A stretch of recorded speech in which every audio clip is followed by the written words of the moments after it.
Welcome to Cart Full of Chinese Elms in September. We're in the first week of September. We had some heat yesterday, up to 100 degrees. Today come close, and then it's going to start to cool down. So we're going to have to modify our techniques that we were using in the spring. Is a little bit different because the recovery rate of these will be slower. Okay, so I'll go ahead and get started with these 4 Chinese elms. This first one looks like a Sejuan elm. It's got a nice big trunk in there.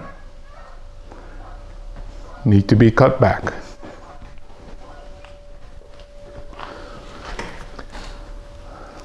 Like I was saying, this is the fall, so we don't want to cut back as severely as we do in spring. Well, I guess you could. It's not going to kill the plant or anything like that, but it doesn't recover. And most people like to see foliage. So that's what I'm going to do today. Just enough pruning to see the style, but not so over pruned that it'll look too stark.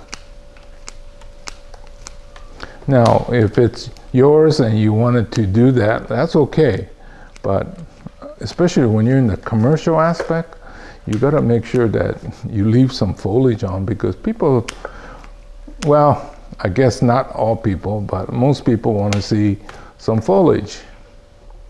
So I think because we're into the early part of the fall, well, I guess we're still technically in summer, but it's basically a fall technique. So I'm going to stop about here. This one here, I wonder if I should raise this up, because actually you can't see the good part around here.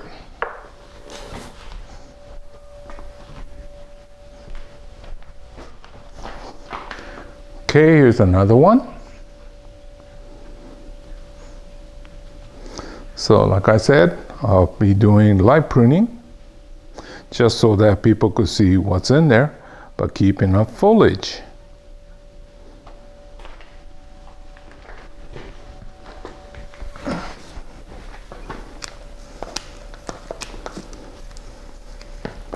Well, I think this is more like a regular Chinese elm. But look at the size of that trunk in there.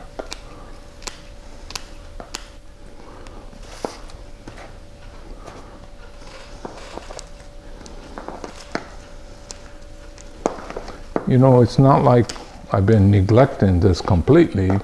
I pruned this thing about a month and a half ago. And it's back.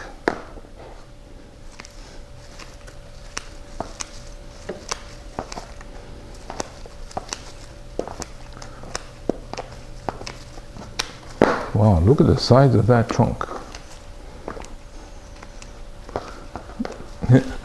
I've been growing all this myself, and sometimes I impress myself. I said, wow, look at that.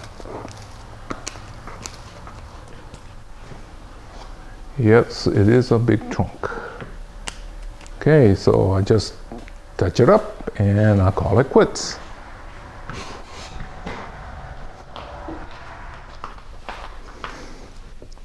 I think I'll call this good for now. So you can see the technique that I have to adjust every season. I am impressed with the trunk. Yeah, look at the size of this trunk here.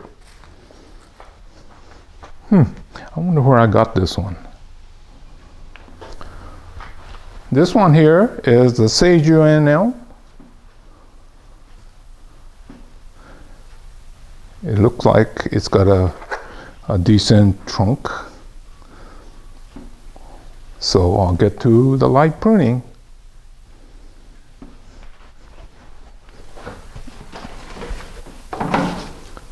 So this time of the year,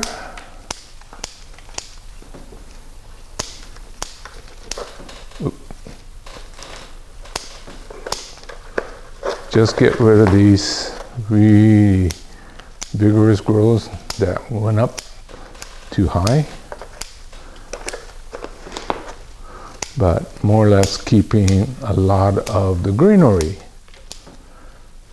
So if we were in spring, we'd go in and cut these much deeper, but for now I think this is about the right technique. So you really do have to adjust to the seasons.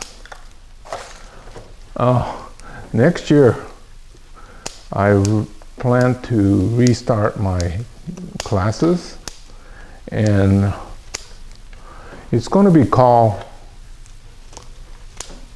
Heroes YouTube Live.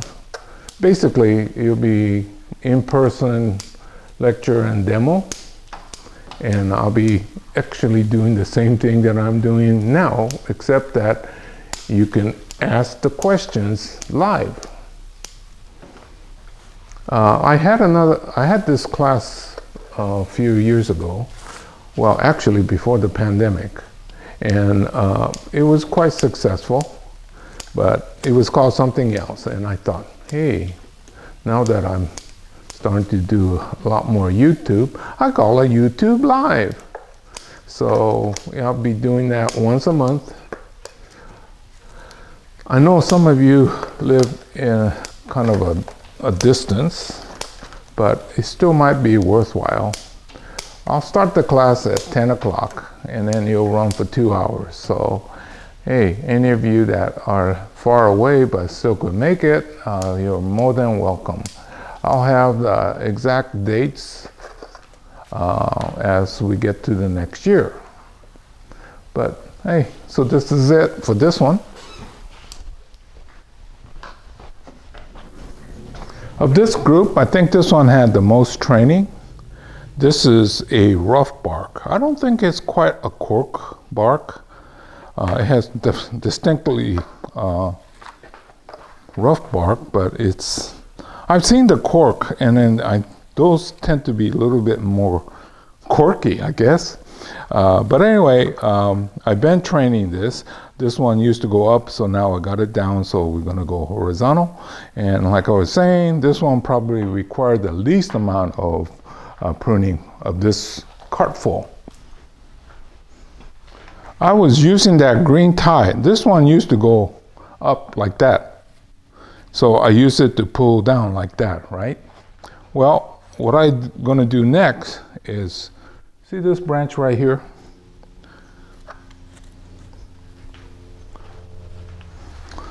So this branch used to go up, and then I pulled it down. But you see this little branch down here? If I cut to that, see now it starts to go down. Also, what that does is to give me better taper. This one was going up with no taper, straight, uninteresting. This one is starting to go down. Now, the transition here has to get better. There's too much difference between this size and this size, but you know that these want to grow. So by next year, we should be able to get it out to here with movement and taper. So that movement and taper is necessary on branches just like it is on the trunk. So once again, I'm able to do what I need to do without using the wire. I got the feeling this will look really great next year. It's a little bit rough, but you know, I work on the main trunk, and it's got, well, it's a slant style, so we don't have a lot of movement, but I'm working on the taper. And then you could see the importance of the taper even on the branches, right? So anyway, this will get fed and put back and into the growing area. Well, you know, this was much too low. So what I did was I pulled it out and put the soil on the bottom. The conventional nurseries, when they start to run low on soil, they add it on the top. That's why a lot of times when you go to a conventional nursery, you have a tough time finding the root flare. Well, in our case, we value the root flare greatly, so what you gotta do is pull it out, add the fresh soil on the bottom, and keep exposing more of the root flare. Anyway, this concludes the cart full of Chinese elms. I know you guys like this format, and it's so easy. I'm in the nursery looking around, and I said, oh my gosh, these all need pruning. So I stuck it on the cart and start shooting the video. Anyway, I'm enjoying this process. Hopefully you're enjoying it too. So I'll see you again real soon in another chapter.